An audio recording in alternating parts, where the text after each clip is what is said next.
માનસપુત્ર 4 છે સનક, સનંદન, સનાતન અને સનત કુમાર. આ 4 સનકાદિક ઋષિઓ છે. આ 4 સનકાદિક ઋષિઓનો જન્મ આપ્યો તો શું કામ આપ્યો? માનસપુત્ર કોને કહેવાય? સૌપ્રથમ મેં સમજાવું. મેં ભાગવત મહાપુરાણ છે, શિવ મહાપુરાણ છે, વરાહ પુરાણ છે, ભવિષ્ય પુરાણ છે, બ્રહ્મ વૈવર્તક પુરાણ છે. તો તમે મને એમ કહો કે રામાયણની અંદર ટેક્સ વિશે શું લખ્યું છે? મેં કીધું આ તમે પ્રશ્ન તો કર્યો બહુ સરસ મજાનો. તો હું તમને કહું, જો આ 4 રીતના જીવન જીવવામાં આવે તો જીવનમાં વ્યક્તિને કોઈ દિવસ દુઃખ પડે નહીં. 8મા ચિરંજીવી છે કે જેની લગભગ જ કોઈક મોટા મોટા આચાર્યોને કે ગુરુવરીઓને જ ખ્યાલ હશે, કે જે છે માર્કંડેય ઋષિ. કે હા, જન્મકુંડલી છે ને એને ચેન્જ કરી શકાય છે. કઈ રીતના? કે મહેનતની ઉપર છે.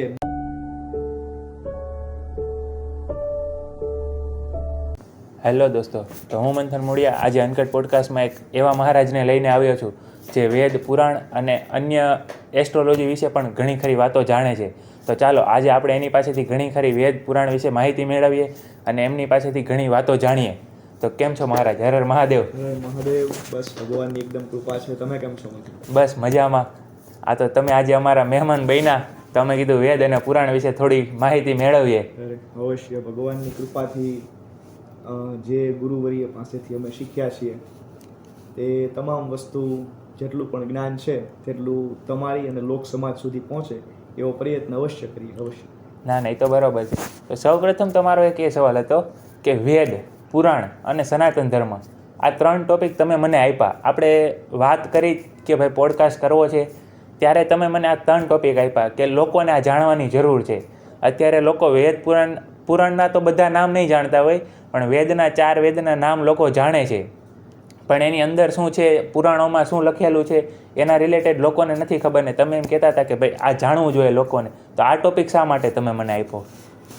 જુઓ મંથનભાઈ, તેમાં એવું છે કે જ્યારે આપણે શાસ્ત્રોનો અભ્યાસ કરીએ છીએ ત્યારે આપણે એ સમજવાનું છે કે વેદ અને પુરાણ બંને અલગ અલગ વસ્તુ છે. વેદ છે એને શ્રુતિ શાસ્ત્ર કહેવાય છે અને પુરાણોને સ્મૃતિ શાસ્ત્ર કહેવાય છે. તો વેદ છે એ શ્રુતિ શાસ્ત્ર કઈ રીતે? કે ભગવાનના ખુદના મુખથી જે વાણી પ્રગટ થઈ છે અને જે ઋષિઓ દ્વારા લખાઈ છે તે ભાષાને આપણે વેદ કહીએ છીએ. ઓકે. અને સ્મૃતિ શાસ્ત્ર એટલે કે ઋષિઓને ભગવાને સુષુપ્ત અવસ્થાની અંદર જ્ઞાન વિજ્ઞાન સિદ્ધ કરી અને જે વાણી યાદ કરી અને ઋષિઓએ લખી છે એને આપણે 18 પુરાણ કહીએ છીએ. ઓકે. સનાતન સંસ્કૃતિનો આ બંને પાયો છે અને આ પાયા દ્વારા જ સનાતન સંસ્કૃતિ એકદમ વિશાળ બની છે. જે મંત્ર છે એ બધા વેદની અંદર લખેલા છે અને જેટલા પણ શ્લોક છે એ પુરાણની અંદર છે. તો ઘણા બધા લોકોને એ પણ નથી ખબર કે મંત્ર અને શ્લોક છે એ અલગ અલગ છે, પણ ખરેખર આપણે જોઈએ તો જેટલા પણ મંત્ર છે એ વેદની અંદર છે અને જેટલા પણ શ્લોકો છે એ પુરાણોની અંદર લખેલા છે. હવે તમારો મુખ્ય પ્રશ્ન એ હતો કે આ ટોપિક ઉપર ચર્ચા શું કામ કરવી? તો આ ટોપિક ઉપર ચર્ચા આપણે એટલા માટે કરવી જોઈએ કે આ પૃથ્વીના ગોળાની અંદર આપણે જેટલા પણ આગળ વધશું તો એક પણ એવો મુદ્દો નથી, એક પણ એવો ટોપિક નથી કે જે આ પુરાણો કે આ વેદોની અંદર લખેલો નથી. ઓકે. ધીમે ધીમે વિજ્ઞાન છે અત્યારનું એ એની તરફ જ આગળ વધે છે. જેવી રીતના આપણે જોઈએ કે આપણા શાસ્ત્ર છે તેની અંદર શું લખેલું છે. તમને એક સામાન્ય મુદ્દો સમજાવું કે સૌ પ્રથમ વૈજ્ઞાનિકો જે કહે છે ત્યાર પછી જે નવો વૈજ્ઞાનિક આવે છે તે જૂના વૈજ્ઞાનિકની વાતને ખોટી કહી અને એમ કહે છે કે હવે અમારી આ વાત સત્ય છે. ઓકે. જેવી રીતના સૌ પ્રથમ વૈજ્ઞાનિકોએ કીધું કે બાળકનો જન્મ છે તે માતાના ગર્ભથી થવાનો હોય તો માતાના ગર્ભની અંદર એનો પ્રાણ છે એ 8મા મહિને આવે છે. સૌ પ્રથમ વૈજ્ઞાનિકોએ વર્ષો પહેલા આવું જાહેર કર્યું. તો એના અમુક વર્ષો પછી નવા વૈજ્ઞાનિકોએ એવું કીધું કે ભાઈ આની પહેલા જે અમે લોકોએ કીધું હતું એ ખોટું છે. હવે અમે નવી વાત મૂકીએ છીએ કે 5મા મહિને ગર્ભ આવી જાય છે, એમાં જીવ આવી જાય છે. ત્યાર પછી અમુક વર્ષ ગયા તો પાછું એમણે કીધું કે હવે અમારી એ વાત જે કીધેલી હતી એ ખોટી છે, અમે કહીએ છીએ કે ત્રીજા માસ પર ગર્ભ એમાં જીવ આવી જાય છે. હવે એ લોકો ધીમે ધીમે નજીક આવે છે, પણ મહાભારતની અંદર તો ભીષ્મ પિતામહે પ્રથમ દિવસનું જ કીધું છે કે જ્યારે માતા અને પિતા બંનેનું મિલન થાય છે તો પ્રથમ રાત્રિથી જ જીવ છે એ વીર્ય દ્વારા માતાના ગર્ભમાં સ્થાપિત થાય છે. તો એ દિવસથી જ તે બાળક છે એ જીવ અવસ્થાની અંદર આવી જાય છે. તો ધીમે ધીમે જે આપણા પુરાણોમાં કીધું છે, આપણા શાસ્ત્રોમાં, મહાકાવ્યોમાં કીધું છે, એની તરફ વૈજ્ઞાનિકો આગળ વધે છે. મૂળ પાયો એટલા માટે જ આપણી સંસ્કૃતિને સનાતન સંસ્કૃતિ કહેવાય છે. ઓકે, તો આજે આ ટોપિક ઉપર આપણે વાત કરીએ તો શરૂઆત આપણે વેદ અને પુરાણથી કરીએ. તો વેદ અને પુરાણની રચના ક્યારે થઈ, મતલબ કે એની શરૂઆત ક્યારે થઈ અને શા માટે એની રચના કરવાની જરૂર પડી? કારણ કે લોકો પહેલાં વેદ આપણે જોવા જઈએ તો કંઠસ્થ કરતા હતા, પછી ઋષિ મુનિઓને લખવાની શા માટે વેદ જરૂર પડી? જો બહુ જ શ્રેષ્ઠ તમારો આ પ્રશ્ન છે, અને આ પ્રશ્ન ખરેખર તમે જે પૂછ્યો છે ને, આમાં જીવન મરણનું આખું સંચારણ આવી જાય છે. તમે જો આ પ્રશ્ન સમજો તો તમારું જીવન બદલાઈ જાય છે. બરાબર છે. જ્યારે આ પૃથ્વીની રચના કરવામાં આવી તો ભગવાન વિષ્ણુને સૌ પ્રથમ પોતાના નાભિકમળમાંથી ઈચ્છા શક્તિ ઉત્પન્ન થઈ એટલે બ્રહ્માજીને જન્મ આપ્યો. જ્યારે બ્રહ્માજીએ જન્મ પ્રાપ્ત કર્યો તો બ્રહ્માજીએ જન્મ પ્રાપ્ત કરી અને વિષ્ણુ ભગવાનને પૂછ્યું કે તમે ભગવાન મને જન્મ શું કામ આપ્યો છે? મારા જન્મ લેવાનું કારણ શું છે, હેતુ શું છે? તો વિષ્ણુ ભગવાને જવાબ આપ્યો કે પંચ મહાભૂતોની આ મારી જે આંતરિક શક્તિ છે તેના દ્વારા તમે એક સૃષ્ટિનું નિર્માણ કરો, એક જગતનું નિર્માણ કરો. તો એ પંચ મહાભૂતો કયા છે એ તો આપણને બધાને ખ્યાલ જ છે કે પૃથ્વી, જળ, અગ્નિ, વાયુ અને આકાશ. આ પંચ મહાભૂતો છે. આ પંચ મહાભૂતોનું નિર્માણ કરી અને બ્રહ્માજીએ 14 લેયર્સનું બ્રહ્માંડ બનાવ્યું. 14 ટુકડાઓમાં જે વહેંચાયેલું છે. જે આ પૃથ્વીની ઉપર 7 લોક છે અને પૃથ્વીની નીચે 7 લોક છે. ઓકે. પૃથ્વીની ઉપર 7 લોક કયા કયા છે? ભૂરલોક, ભૂવરલોક, સ્વર્ગલોક, જનલોક, તપલોક, મહલોક અને સત્યલોક. પૃથ્વીની નીચે કયા કયા લોક છે? અતલ, વિતલ, સુતલ, રસાતલ, તલાતલ, મહાતલ અને પાતાળ. આ 14 લોકનું નિર્માણ કરવામાં આવ્યું. હવે આ 14 લોક બની ગયા છે તો પૃથ્વીની ઉપર ડાયરેક્ટ શરૂ થતું જે લેયર છે એ આપણું છે ભૂરલોક, જેમાં આપણે બધા લોકો રહીએ છીએ. તો સૌ પ્રથમ બ્રહ્માજીએ ભગવાનને પ્રશ્ન કર્યો કે હવે હું કઈ વસ્તુનું નિર્માણ કરું? બ્રહ્માંડ તો બની ગયું છે, તો હવે હું શું બનાવું? તો વિષ્ણુ ભગવાને કીધું કે સૌ પ્રથમ તમે જળચર જીવોની સ્થાપના કરો. જળચર જીવો બન્યા પાણીમાં રહેવાવાળા. ત્યાર પછી જે જીવો બન્યા તે છે ભૂચર, પૃથ્વી ઉપર રહેવાવાળા. ત્યાર પછી જે જીવો બન્યા છે ખેચર, આકાશમાં ઉડવાવાળા. ત્યાર પછી જે જીવો બન્યા એનું નામ છે નિશાચર, એટલે કે રાત્રિએ જાગવાવાળા જીવો, જે રાત્રે જાગે છે અને દિવસે સૂવે છે. ઘુવડ, પછી ચામાચીડિયું, પછી છછુંદર જેવા જીવો ઘણા બધા છે જે રાત્રે માત્ર રાત્રે જ જોઈ શકે છે, દિવસે જોઈ શકતા નથી.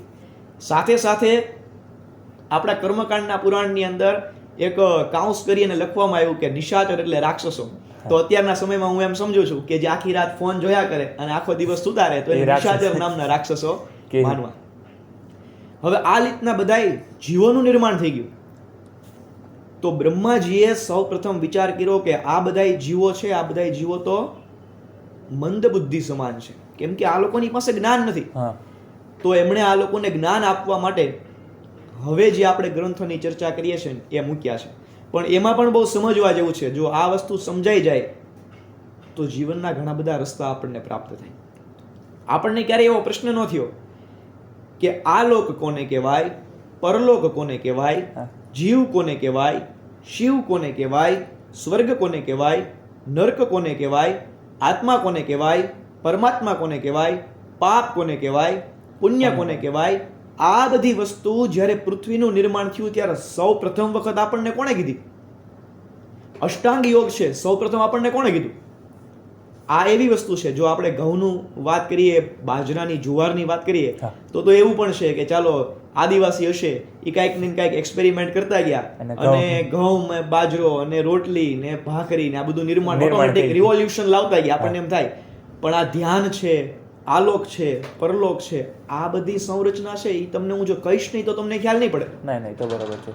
કોઈ પણ વ્યક્તિ આજીવન જન્મથી મૃત્યુ સુધી આગળ વધશે તો પણ એને ધ્યાન શું કહેવાય એ જો કોઈ શીખવશે નહીં તો એને નહીં આવડે. નહીં ખબર પડે. તો સૌ પ્રથમ મનુષ્યને ધ્યાન કોણે શીખવું? સૌ પ્રથમ વખત આ બધું જ્ઞાન કોણે આપ્યું? કે જ્યુડિશરી સિસ્ટમ છે સ્વર્ગ નર્કની, એ કઈ રીતના આવી? આ બધી રચના માટે બ્રહ્માજીએ સૌ પ્રથમ 4 એમના પુત્રોની રચના કરી કે જેનું નામ છે માનસપુત્ર. માનસપુત્ર 4 છે સનક, સનંદન, સનાતન અને સનત કુમાર. આ 4 સનકાદિક ઋષિઓ છે. આ 4 સનકાદિક ઋષિઓનો જન્મ આપ્યો તો શું કામ આપ્યો? માનસપુત્ર કોને કહેવાય? સૌપ્રથમ મેં સમજાવું, મેં વચ્ચે શબ્દનો ઉપયોગ કર્યો માનસપુત્ર. માનસપુત્ર એને કહેવાય કે જે મનથી નિર્માણ થાય, મંત્રોચ્ચાર દ્વારા જેનો જન્મ થાય તેને માનસપુત્ર કહેવાય. જેવી રીતના નારદ મુનિ છે તે પણ એક બ્રહ્મ ઋષિ, નારદ કુમાર, એ છે માનસપુત્ર. તો એ રીતના 4 માનસપુત્રોની રચના કરી અને કીધું કે તમે પૃથ્વી ઉપર જાઓ અને જ્ઞાન, વિજ્ઞાન, ધ્યાન, ધારણા, પ્રત્યાહાર, સમાધિ, યમ, નિયમ, આસન, આ અષ્ટાંગ યોગ તમે શીખવો અને લોકોને જ્ઞાન આપો. તો તેમના દ્વારા જે જ્ઞાન પ્રદીપ્ત થયું તે જ્ઞાનને આપણે વેદ અને પુરાણ કહીએ છીએ. જે ભગવાને ખુદે એમને કીધું અને લખાણું એ વેદ શાસ્ત્ર છે, અને જે એમને સ્મૃતિ શાસ્ત્રથી વિજ્ઞાન સિદ્ધ કર્યું એ બધા સ્મૃતિ શાસ્ત્ર પુરાણો આપણે કહીએ છીએ.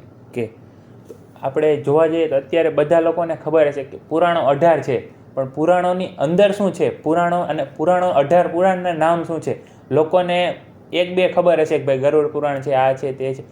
18 પુરાણ છે એટલે 18 અંક ખબર છે, પણ નામ નથી ખબર. તો બધા પુરાણોના નામ અને આપણે જોવા જઈએ તો એની અંદર શું છે ને એ મને જરાક જણાવજો ને. જો 18 પુરાણ છે ને તેમાં ભાગવત મહાપુરાણ છે, શિવ મહાપુરાણ છે, વરાહ પુરાણ છે, ભવિષ્ય પુરાણ છે, બ્રહ્મ વૈવર્તક પુરાણ છે, પછી દેવી ભાગવત મહાપુરાણ છે. આ રીતના પુરાણો જે છે, કુર્મ પુરાણ છે, ગણેશ પુરાણ છે, વિષ્ણુ પુરાણ છે, હરિવંશ પુરાણ છે. પુરાણ તો બહુ બધાય છે, પણ બધાય પુરાણની અંદર એના મુખ્ય દેવતાઓ છે એ અલગ અલગ છે કે જેને આપણે પ્રધાન દેવતાઓ કહીએ છીએ. હવે જે પ્રધાન દેવતા છે એ અલગ અલગ કલ્પના, અલગ અલગ પુરાણો પ્રમાણે અલગ અલગ દેવતાઓ પ્રધાન છે. તો આપણે અમુક પુરાણો જોઈશું તો એની અંદર છે તે બ્રહ્માજી છે એ સૌથી મુખ્ય દેખાડવામાં આવે છે, અને એની નીચે ભગવાન વિષ્ણુ અને શિવ દેખાડવામાં આવે છે. અમુક પુરાણો એવા છે કે જેમાં વિષ્ણુ ભગવાનને પ્રધાન દેખાડવામાં આવે છે, અને અમુક પુરાણ એમાં છે કે જેમાં શિવજીને પ્રધાન દેખાડવામાં આવે છે. આ અલગ અલગ કલ્પોની અલગ અલગ કથા છે. તો ખરેખરનો પ્રશ્ન તો એ છે કે આ કલ્પની અંદર ભગવાન કયા પ્રધાન છે? આ કલ્પની અંદર કયા ભગવાન પ્રધાન છે? તો કલો કેશવ કીર્તનાથ, આ કલ્પની અંદર વિષ્ણુ ભગવાનનું નામ જપનું મહાત્મ્ય મૂકવામાં આવ્યું છે. તો આ કલ્પની અંદર પ્રધાન ભગવાન એ વિષ્ણુ ભગવાન છે. તો આ રીતે 18 પુરાણ જે છે એની અંદર અલગ અલગ ભક્તિ સૂત્ર આપવામાં આવ્યા છે, અને સાથે સાથે જીવન કેમ જીવવું તે પણ તેની અંદર કહેવામાં આવેલું છે. તેના નિયમ પ્રમાણે જો આપણે જીવન જીવીએ છીએ તો આપણને લગભગ જ જીવનની અંદર કોઈ પણ પ્રકારે દુઃખ આવતું હોય. જેમ કે તમે વાત કરો તો ભક્તોની વાત લઈએ તો એક તમને દૃષ્ટાંત આપી શકું કે એક મંદિર હતું. એ મંદિરની અંદર એક ડાબી બાજુના દરવાજાથી અંદર પ્રવેશ કર્યો એકનાથ મહારાજે. એકનાથ મહારાજે પ્રવેશ કર્યો તો પ્રવેશ કરી અને ભગવાનને પ્રાર્થના કરી કે હે ભગવાન, તમારી બહુ કૃપા છે. કેમ? તો કે તમે મને એટલી સાનુકૂળ પત્ની આપી છે, એટલી સારી પત્ની આપી છે કે તે પત્ની મને ભજન કરવામાં અત્યંત ઉપયોગી બને છે. તો એ ભગવાનને વંદન કરે છે અને એમનો આભાર માને. જમણી બાજુના દરવાજાથી એક બીજા સંત પ્રવેશ પામ્યા, તેનું નામ છે તુકારામજી. તે ભગવાનને પ્રાર્થના કરે છે, હે ભગવાન, તમારો બહુ આભાર છે. કેમ? તમે મને બહુ જ દ્વિસ્વભાવી અને બહુ વિચિત્ર ખરાબ સ્વભાવવાળી તમે મને પત્ની આપી છે. સારું છે તમે એવી પત્ની મને આપી છે, તો હું મારું હૃદય છે એ પત્ની અને સાંસારિક માયામાં નથી રાખી શકતો, અને તમારા ચરણની સેવા હું કરું છું. હવે આ બંને બાજુમાં રહી ગયા અને વચ્ચેના દરવાજાથી નરસિંહ મહેતા પ્રવેશ પામે છે, અને એ કહે છે કે સારું થયું ભાંગી જંજાળ, ભલું થયું ભાંગી જંજાળ, સુખે બચશું શ્રી ગોપાળ. કે હે ભગવાન, તે મારી પત્નીને મારી નાખી છે તો બહુ સારું થયું, હવે હું તમારું ભજન એક પ્રકારે કરી શકીશ. તો આ 3 માંથી આપણે સમજવાનું છે કે આ ત્રણેય લોકોની અવસ્થા અલગ અલગ છે. જો એકની પત્ની સારી છે, એકની ખરાબ છે, અને એકને પત્ની જ નથી. તો આ ત્રણેય અવસ્થાની અંદર એ સુખી કેમ છે? કારણ કે શાસ્ત્રમાં અને વેદોમાં કહેલી ભક્તિનું નિરૂપણ એમના હૃદયમાં થયું છે, એટલા માટે એ ભગવાનની ભક્તિની અંદર ત્રણેય અવસ્થાની અંદર સુખી છે. તો પુરાણો આપણા જીવનમાં આ રીતના પરિવર્તન લાવી શકે છે. હવે પુરાણો દ્વારા આપણા જીવનમાં શીખ કયા પ્રકારે મળે ને એની ચર્ચા તો બહુ બધી છે. હા. પણ એક દિવસ મારે મુંબઈ જવાનું થયેલું. તો મુંબઈ જવાનું થયેલું તો તે સમયે જેટલા પણ રિપોર્ટરો હોય, પ્રેસવાળા જે હોય, હા. તો એ સંદેશાવાહકોની એક મિટિંગ ભરાયેલી હતી. તો એનું કોન્ફરન્સ ટાઈપ એનું કંઈક ગેટ ટુગેધર હતું. તેની અંદર મને માયક આપવામાં આવ્યું કે ભાઈ અભયભાઈ તમારે કાંઈ પણ આજે આચાર્યજી બોલવાનું છે. મેં કીધું ભાઈ તમારા પ્રેસના કાર્યની અંદર મારે આમાં શું બોલવાનું, મને આમાં કંઈ ખ્યાલ નહીં પડે. તો એમણે કીધું તમને જે પણ આનંદ આવે એ તમે કહી શકો. કહી શકો છો. તો ત્યારે એક રામચરિત માનસનો મને પ્રસંગ યાદ આવ્યો અને મેં માત્ર એક જ વાત કરી, પણ તમામ લોકો અત્યંત રાજી થઈ ગયા અને પ્રસન્ન થયા. મેં ત્યારે વાત કરી કે ભાઈ રામચરિત માનસમાંથી આપણે સંદેશાવાહક કેવું હોય શીખવું હોય તો એ રીતના શીખવાનું કે સંદેશાવાહક હોય તો એ હનુમાનજી મહારાજ જેવો હોવો જોઈએ. જે વાત રામ ભગવાને કીધેલી હતી એ જ વાત જે સીતાજીને કીધી. સંદેશાવાહક કોઈ દિવસ મંથરા જેવો નહીં હોવો જોઈએ. જે વાત હતી એને તોડી મરોડી અને એને એનો મસાલો એડ કરી અને એને કઈ જીને પીરસી.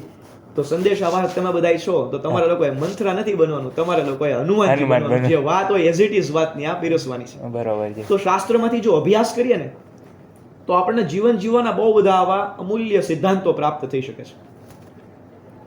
અને રામચરિત માનસનો હજી એક શ્રેષ્ઠ પ્રસંગ છે. એક જગ્યા ઉપર કોઈ જગ્યાએ મને કીધેલું કે આપણા ગુજરાતના જે ટેક્સ વિભાગના અધિકારી હોય ને, તો ભાવનગર હું એમની શાખાએ એક બહુ મોટું પૂજન કરવા માટે ગયેલો. તો તેમણે મને કીધું કે તમે બધા વાત કરો છો બધા આચાર્યો, તો તમે મને એમ કહો કે રામાયણની અંદર ટેક્સ વિશે શું લખ્યું છે.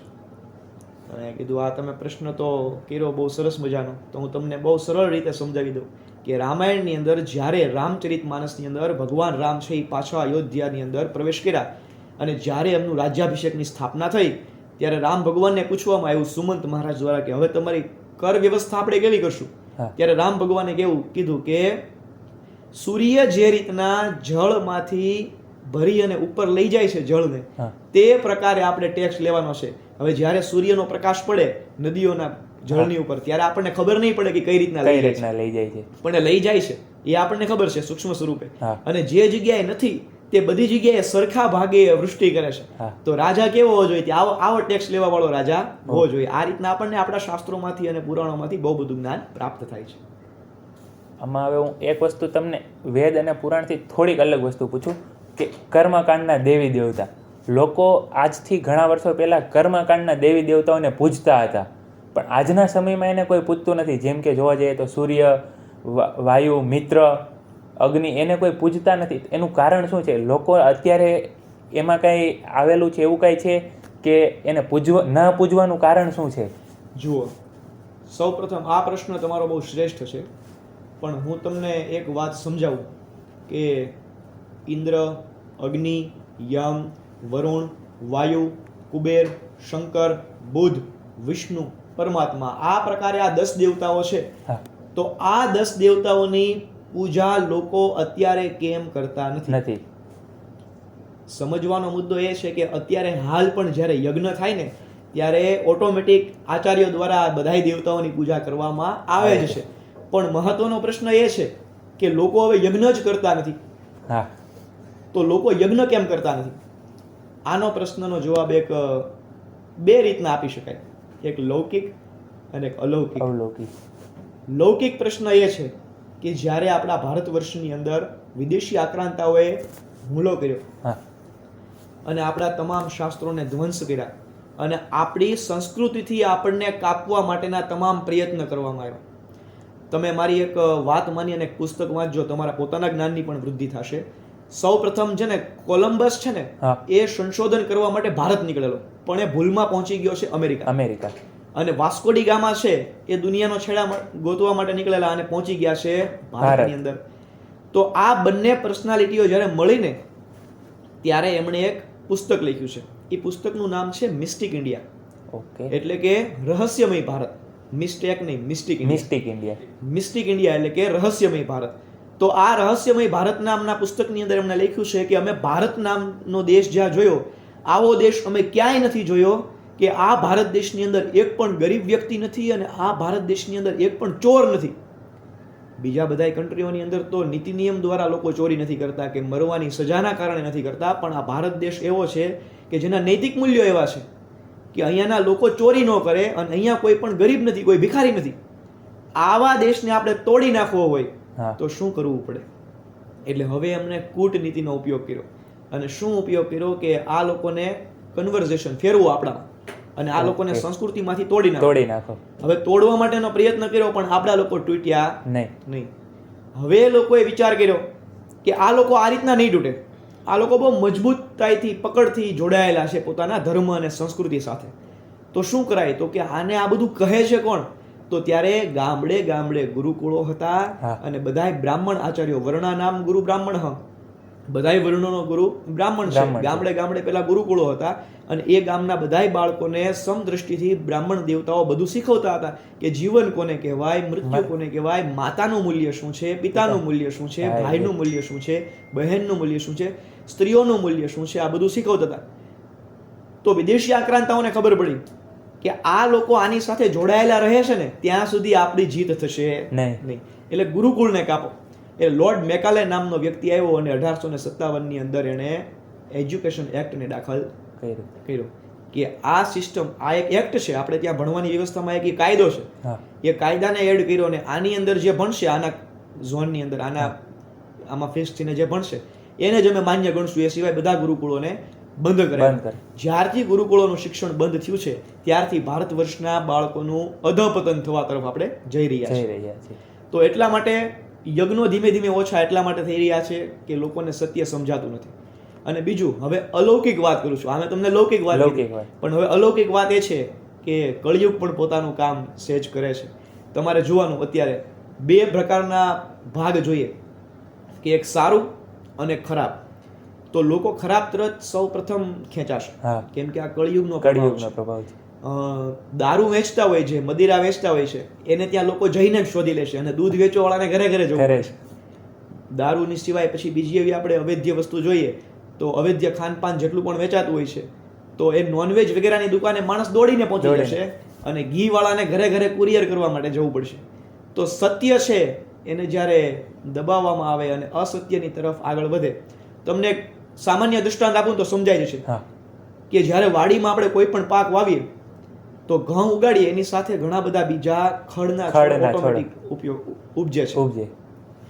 અને સાચો ખેડૂત કોને કહેવાય? કે જે ધાન્યને ઓળખે અને ખડનું નિંદામણ કરે. પણ જ્યારે સાચો ખેડૂત છે એ ખડને રાખે અને ધાન્યને કાઢવા મળે ત્યારે એ ખેડૂતનું અધઃપતન થાય. એ રીતના સત્ય આપણા પુરાણો છે ને એનું લોકો અત્યારે સાઈડ કરે છે, અને જે નથી કરવાના એ કામ તરફ લોકો અત્યારે આગળ વધી રહ્યા છે. એટલા માટે આ દેવતાઓના પૂજન ધીમે ધીમે બંધ થયા છે, અને એટલા માટે જ તે ખંડ વૃષ્ટિ અને મંદ વૃષ્ટિ જેવા સમય આપણે અત્યારે જોઈ રહ્યા છીએ. તમે ગુરુકુળની હમણાં વાત કરી ને, તો મને એ જ એક મારા મનમાં એ બી સવાલ હતો, અત્યારે ભારતમાં આપણે જોવા જઈએ તો ગુરુકુળની સિસ્ટમ કઈ રીતે છે અત્યારે હાલમાં? જુઓ, જ્યારે તમારો બહુ શ્રેષ્ઠ પ્રસંગ છે, અને આ બાબતે હું બહુ અત્યારે આગળ પ્રયત્નો પણ કરી રહ્યો છું કે પરિવર્તન લાવવાના ભાગ સ્વરૂપે બહુ બધા ગુરુકુળને એવા બધા કાર્ય થોડાક દિવસોની અંદર જ હું મારા લોન્ચ બધા કરી રહ્યો છું કે ઘરે ઘરેથી હવે ગુરુકુળ કરે લોકો, કે ગુરુકુળે જઈ તો નથી શકાતું, તો માતા પિતા જો છે ને લગ્ન છે ને, લગ્ન છે એ એક યજ્ઞ છે, અને માતા અને પિતા બંને પોતાની આહુતિ આપી દેશે તેમાં, અને પછી જે ફળ મળે છે એ બાળક છે. તો એ બાળક ફળ સ્વરૂપે જે મળ્યું એને આપણે જો નૈતિક મૂલ્યો ન શીખવી શકીએ, આપણે જો તેને ચારિત્રતા ન શીખવી શકીએ, આપણે જો તેને સંસ્કાર ન આપી શકીએ, તો એ કાંઈ કામનું થતું નથી.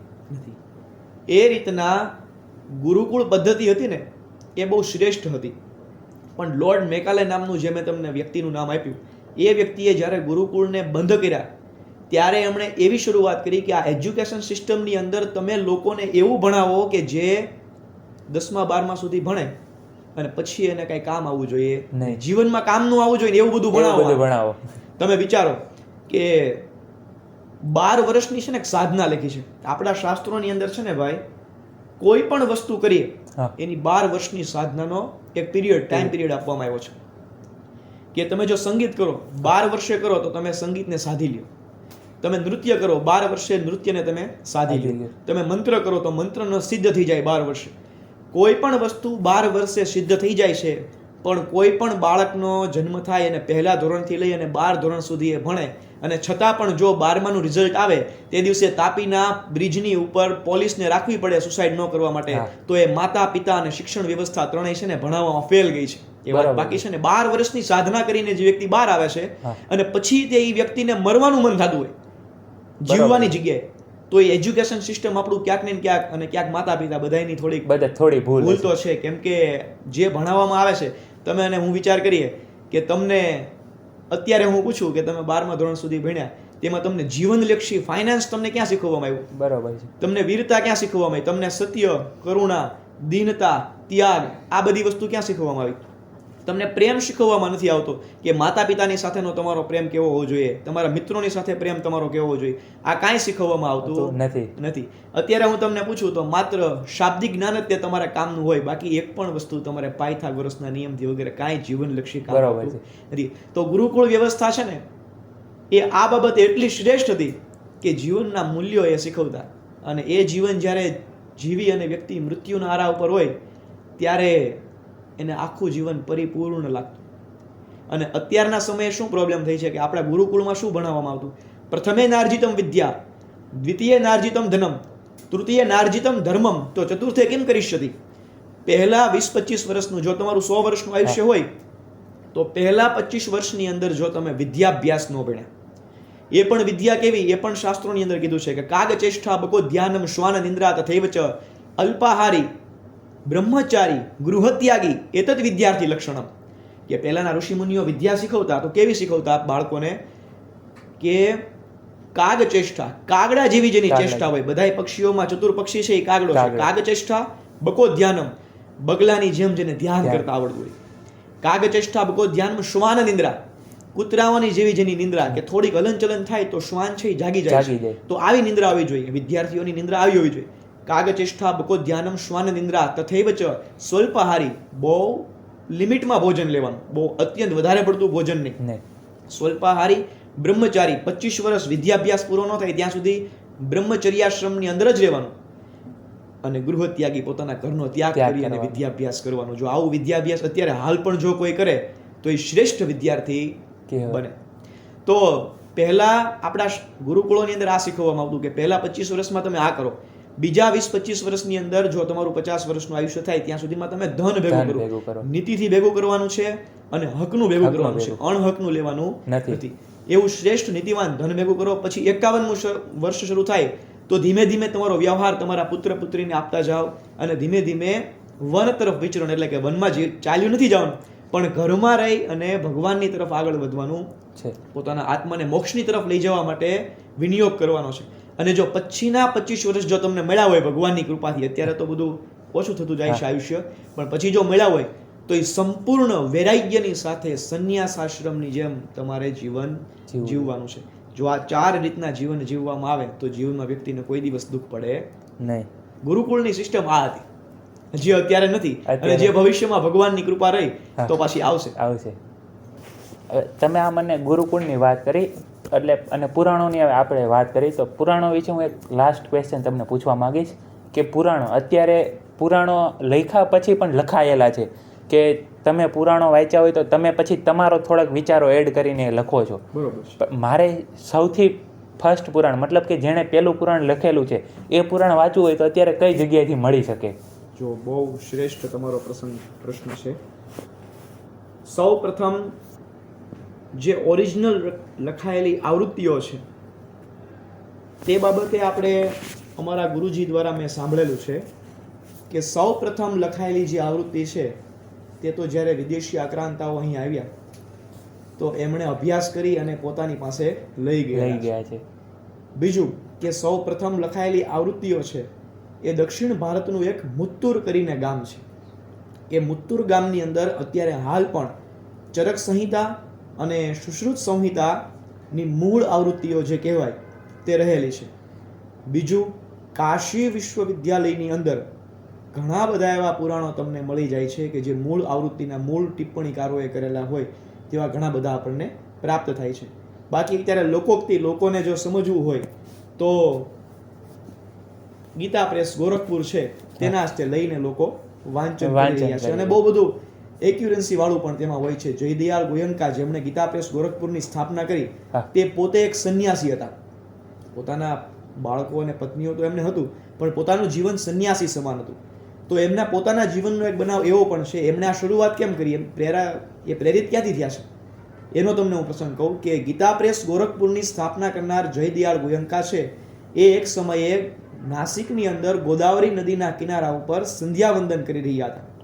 સવારના બ્રહ્મ મુહૂર્તની અંદર જ્યારે સંધ્યાવંદન કરતા હતા ત્યારે કહેવાય છે કે પારસીનું પ્રેત એને મળેલું છે, અને પારસીના પ્રેતે મળી અને જયદયાળ ગોયંકાએ કીધેલું છે કે તમારી અંદર શ્રાદ્ધાદિક ક્રિયાઓ થાય છે, માટે તમને મૃત્યુ પછી પ્રેતની પિચાસની યોની મળતી નથી, તમને મુક્તિ મળે છે તેમાંથી, પણ અમારા પારસીની અંદર એવું નથી થતું, તો મારે કોઈ સંતાન નથી, મારી પાછળ પારલૌકિક ક્રિયા નથી થઈ શકે તેમ, તો તમે મારી પાછળ પારલૌકિક ક્રિયા કરો અને તમે મને આમાંથી મુક્ત કરો.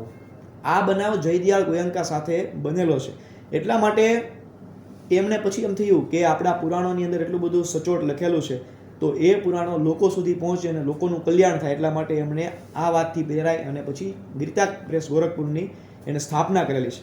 તો એમાંથી અત્યારે બહુ બધા જે આપણે વાંચન કરીએ છીએ શાસ્ત્રો, એમાંથી એક્યુરન્સી વાળા હોય છે, એમાં કોઈ ચિંતા નથી, મોસ્ટ ચિંતા જેવું નથી. ઓકે, તો હવે પુરાણોની વાત કરી, પછી હવે હું વેદોની થોડી વાત કરું કે વેદો છે કેટલા, વેદોમાં શું લખેલું છે મને થોડું જણાવજો ને.